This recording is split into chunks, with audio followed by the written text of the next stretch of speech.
from Play-Doh and Preschool. Happy Friday! I have to tell you a funny story. This morning, we had a student. We don't make a big deal about St. Patrick's Day. No, we don't. It's kind of the same as my feelings about Thanksgiving, in that the kids don't remember it from last year when they were 2, and so we just don't make too much of a big deal of it. But a lot of our kids came in this morning wearing green. I forgot. Gemma Wearing forgot. blue. Here's the funniest thing. So we have this little guy, he's almost 5. Yeah, he's so funny. He said to me, Miss Gemma, you are not wearing green. I was like, oh, I forgot. He's like, it's too late to change. You're at Miss James' house now. I'm like, oh no. He's like, you better be careful. That lumberjack might pinch you. Lumberjack? So then Gemma and I are like, lumberjack doesn't sound as bad as a leprechaun. What's he look like? And he's like, that lumberjack is gonna pinch you because you're not wearing green. I hate it when a lumberjack pinches me. I love kids. I like to start the day with a thought of a lumberjack pinching me. Hey Brittany, hey Brianna. Oh gosh. So we hope your kids had fun if you did the leprechaun thing or not. We hope you had a great Friday. We are here to share with you some ideas for our nursery rhyme unit. So each day we have been introducing a nursery rhyme to our students. Some nursery rhymes we're doing for one day, and then a couple of them we have so many things that we want to do with them, we are doing them for 2 days. So maybe a total, we think, of 8 nursery, it depends on the snow, but 8 nursery rhymes for the month of March with our students. Yeah, we might be a bit delayed because we have those 2 days off. We don't Snow know. threw us off. Nursery rhymes are really great for young students because they're very sing-songy and short and easy for the students to memorize. And having a bank of memorized text, if it's a book that you've read 1,000 times or these little sing-songy poems, is so important for our students as they become readers. Because knowing what a text says because you have it memorized is this really important emergent reading skill so they can practice pointing to the words later. So we're trying to get our students to memorize nursery rhymes. Glad you have your... Oh, I know. Wednesday, I don't know what happened to my voice. Yeah. Although now mine is... Now Gemma's got a scratchy throat.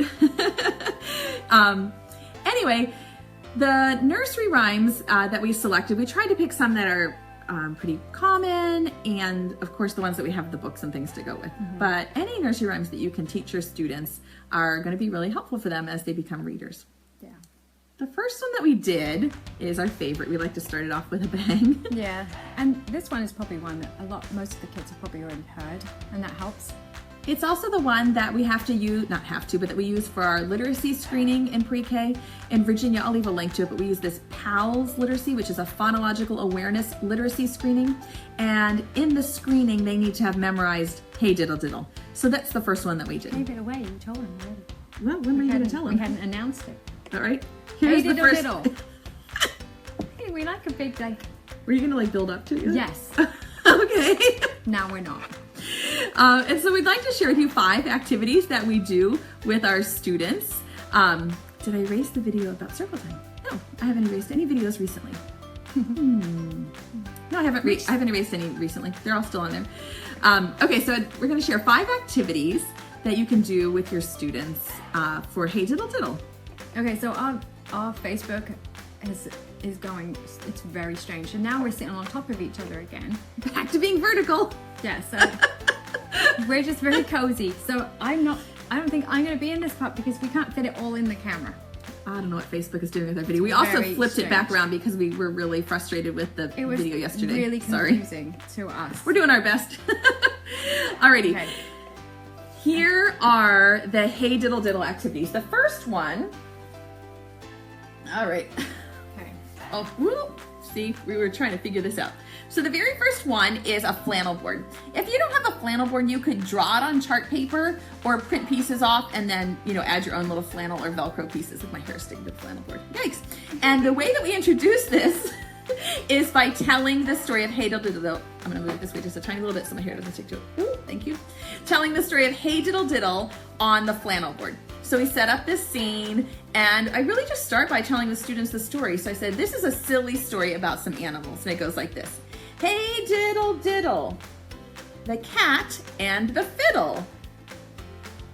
The cow jumped over the moon. The little dog laughed to see such sport. And the dish ran away with the spoon. And we just practice it. I take the pieces off and let the kids say it, and I say it. And then the next day, or that afternoon maybe, I'll introduce it on the chart paper. And we just practice pointing to the words and reading them. And the goal, of course, is that the students have memorized the poem and that they can just work on matching their fingers. So this is called concept of word, which is an important emergent literacy skill when students can point to the words and have it match their speech like this. Hey, diddle, diddle, the cat and the fiddle. And of course, they're not sounding these words out because they have it memorized. The kids who do not have concept of word, well, if they have no concept, they'll just point to the, hey, diddle, diddle, the cat and the fiddle. They don't even know that the words have the meaning.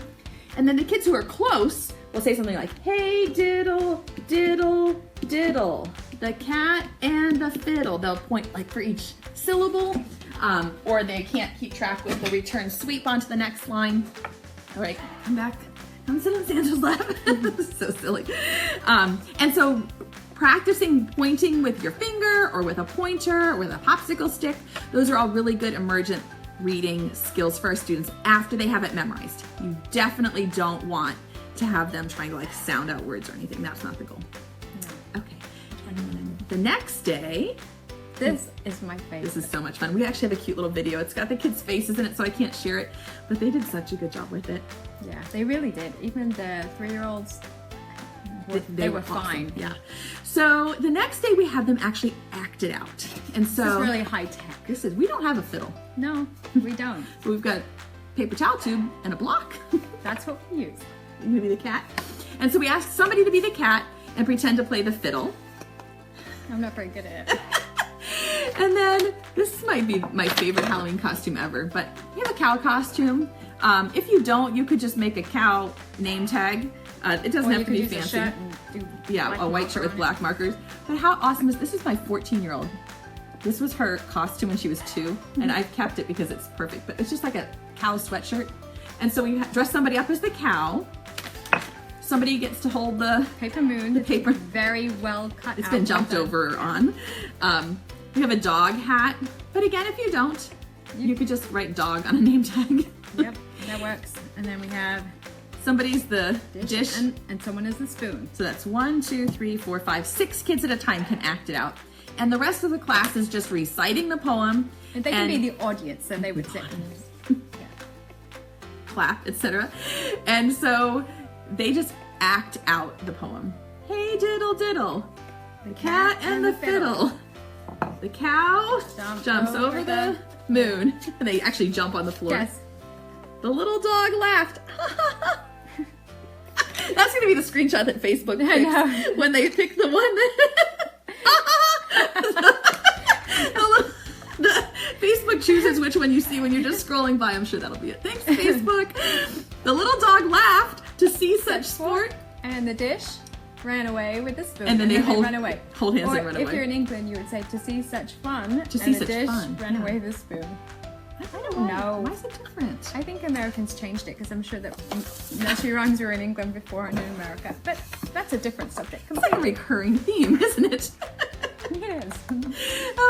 We also, during centers, give them the opportunity to make some retelling puppets.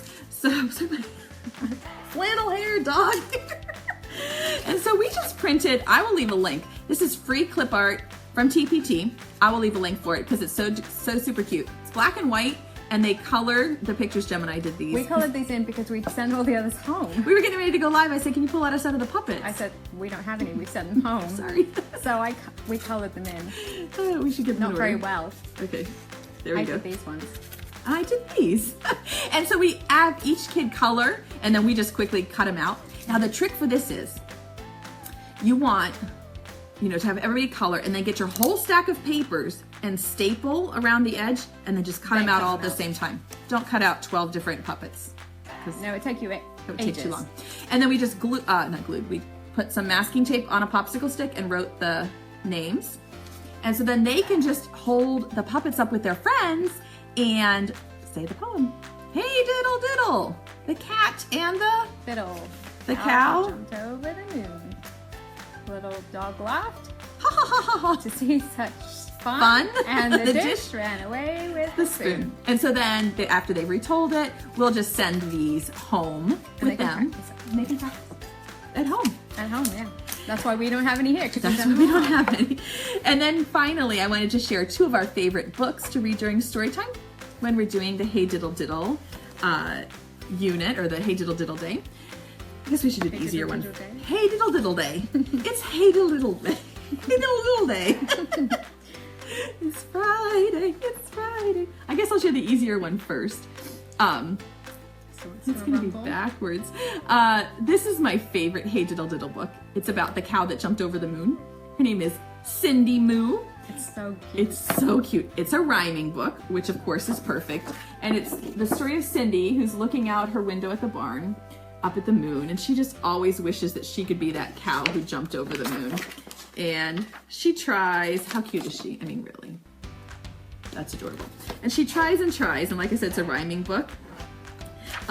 Like she sees it here on the edge of the hill, so she thinks she can do it, but when she gets there, the moon has moved. Oh my goodness. And so she had to come to a stop. She was so frustrated, and then the worst thing happened. It rained and rained, and the moon disappeared, which is terrible. And my favorite part is, like, at night, then she looks out after the rain has stopped, and there's a puddle. In the puddle is the moon. How did that happen? Of course, it's the reflection of the moon. And so then Cindy decides she can jump over this moon reflection. And she does. And so she does. How awesome is that? So she's jumping over. Sorry, maybe in your face there. It's alright. So there she is, jumping over the moon reflection. The illustrations are supposed to be really So good. adorable. This is a really good one, like I said, because it's rhyming, so it reads pretty quickly and easily. And it's just adorable. And if you have older kids, like our 5s loved this one, this second book, Yeah. but I don't think our 3s could sit and listen to it. No, I don't think they could either. This is called Moonstruck, the true story of the cow who jumped over the moon. And it is written in prose, not rhyming poetry. And it's really cute. It's about all of these horses that regularly jump over the moon. They jump over it every night. It's no big deal. And the cow right here with the moon-shaped thing on her back, who wants to join them? And it's kind of this joke about how the horses don't think that the cow will ever be able to jump over the moon, but there she is every night wishing she could do it. How cute is that? And so she decides to go into horse training with them, and they've got all these different obstacles they have to do. Like she does a jump, and then they're giving her a score. You see? Super cute. And then she's got like to go over the wall, to jump over the wall. It's adorable. And so in the end, of course, she becomes a moon jumper. It's so super cute. Anyway, those are 2 of our favorite books to read when we do Hey Diddle Diddle. Hey Diddle Diddle. Hey Diddle Diddle Day. We thought we would pick just a few, not all 8 of them, of the nursery rhymes that we do and just share them with you over the next couple of weeks. Some of the circle time and center activities and stories that we like to read with them. So, I think that's it. Yeah. I hope you don't get pinched by a lumberjack on your way home. I kind of hope I do. Oh goodness. Anyway, is he would be an Irish lumberjack? I don't know. Red hair or something? Anyway, we hope you have an awesome weekend, that you continue to have fun playing, and I do have a nursery rhyme. No, Lisa, I'm working on it. I just got the bears up yesterday. Yeah. I'm like a month behind with my whole life, but I promise as soon as it's done, it will be up. Sorry. We hope you have fun playing and learning with your kids. Have a great weekend. See you next time. Bye. Bye, everybody.